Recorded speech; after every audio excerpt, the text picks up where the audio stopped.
IVM। नमस्कार, मैं हूं शिफा माइत्रा, स्माइल इंडिया की होस्ट। यहाँ इस पॉडकास्ट में आप सुनेंगे देश भर से वो खबरें जो सच हैं और जो आपके चेहरे पे मुस्कान लाएंगी। शुरू करते हैं हिमाचल से। यहाँ ऊना जिले के एक गांव में शालिनी अग्निहोत्री पली बड़ी। पिता बस कंडक्टर थे और माँ घर संभालती थी। एक भाई और एक बहन थे। माता पिता ज्यादा पढ़े नहीं थे, पर बच्चों की पढ़ाई में उन्होंने कोई कसर नहीं छोड़ी। शालिनी ने एक बार देखा कैसे एक बदतमीज आदमी ने उसकी माँ से कहा, तू कोई डीसी है कि मैं तेरी बात सुनूं? शालिनी को पता नहीं था उस वक्त कि डिस्ट्रिक्ट कलेक्टर क्या होता है, पर उसने मन बना लिया कि सरकारी नौकरी करूंगी और देश में सुधार लाऊंगी। पढ़ाई के लिए शालिनी पालमपुर गई और एग्रीकल्चर में डिग्री के साथ साथ वो यूपीएससी परीक्षा की भी तैयारी करने लगी। किसी को नहीं बताया, पर कॉलेज में इंटरनेट पे खुद पढ़कर उसने एग्जाम दे दिए। नतीजे आए और उसने इंडियन पुलिस सर्विस चुना। फिर एकेडमी में बहुत मेहनत की, मेडल जीते और घर लौटी पुलिस अफसर बनके। घर वाले, गांव वाले सब खुशी से झूम उठे। अब शालिनी कुल्लू में सुपरिंटेंडेंट ऑफ पुलिस है। इसमें शालिनी की लगन और मेहनत तो है, पर साथ ही उसके माता पिता का हौसला भी है। आज उनकी एक बेटी डॉक्टर है, दूसरी एसपी है और बेटा फौज में। मेरी नजर में ये नया भारत है जिसे कोई नहीं रोक सकता। अब आपके पति की बात सुनो। क्या आप जानते हो कि उत्तराखंड में आप पाओगे असली पेड वेकेशन? जी हाँ, क्योंकि यहाँ की सरकार अब हर आने वाले टूरिस्ट को पैसे देगी रहने के लिए। अब दुनिया भर में टूरिज्म का बुरा हाल है, पर यहाँ उत्तराखंड में जो पहल शुरू हुई है एक नई राह दिखा सकती है। लोग अभी घर से ही काम कर रहे हैं, तो क्यों ना मसूरी की वादियों से करें। अब अगर आप देहरादून, मसूरी, नैनीताल या उत्तराखंड के किसी भी टूरिस्ट स्पॉट पे जाना चाहो, तो सरकार की वेबसाइट के द्वारा होटल या होम स्टे बुक करें। आपको तुरंत 1000 रुपए का कूपन मिल जाएगा जो आप होटल पे देकर किराया कम कर सकते हो। है ना कमाल का प्लान? साफ हवा, ताजा खाना, चारों तरफ पहाड़। अब ऐसा दफ्तर तो शहर से बेहतर है ना।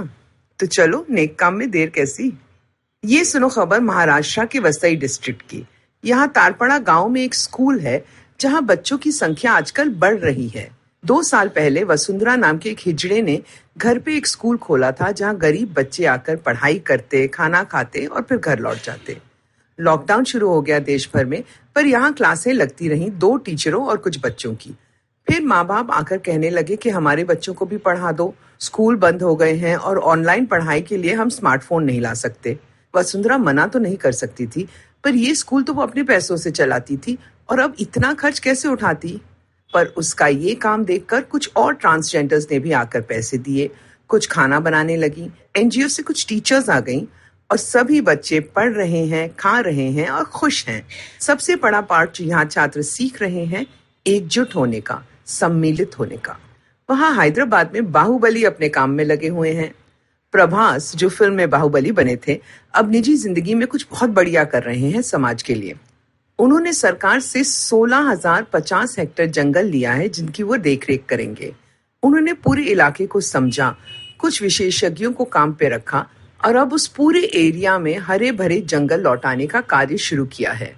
वो खुद मास्क पहनकर टीम के साथ जाते हैं पौधे लगाने।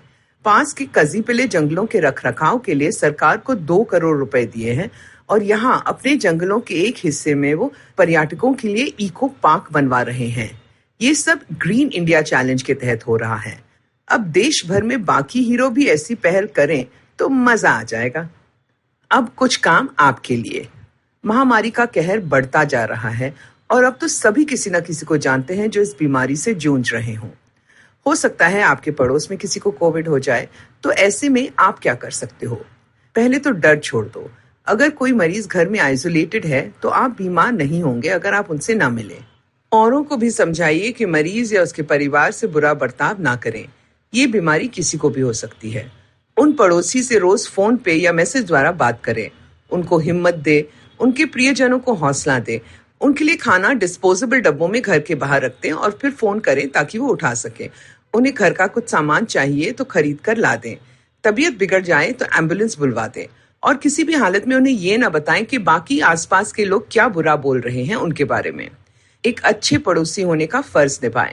अपने बच्चों को सीखने दो कि हीरो सिर्फ फिल्मों में नहीं होते। अगर आपको ये पॉडकास्ट पसंद आया तो और दिलचस्प पॉडकास्ट सुनना न भूलें IVM नेटवर्क पे। आप हमें सुन सकते हैं IVM पॉडकास्ट ऐप पे या ivmpodcast.com पे। आप हमें सोशल मीडिया पे भी फॉलो कर सकते हैं। हम @IVM पॉडकास्ट हैं ट्विटर और इंस्टाग्राम पे। और अगर आप मुझसे बात करना चाहते हैं तो मेरा हैंडल है @Shifa Maitra इंस्टाग्राम और ट्विटर पे।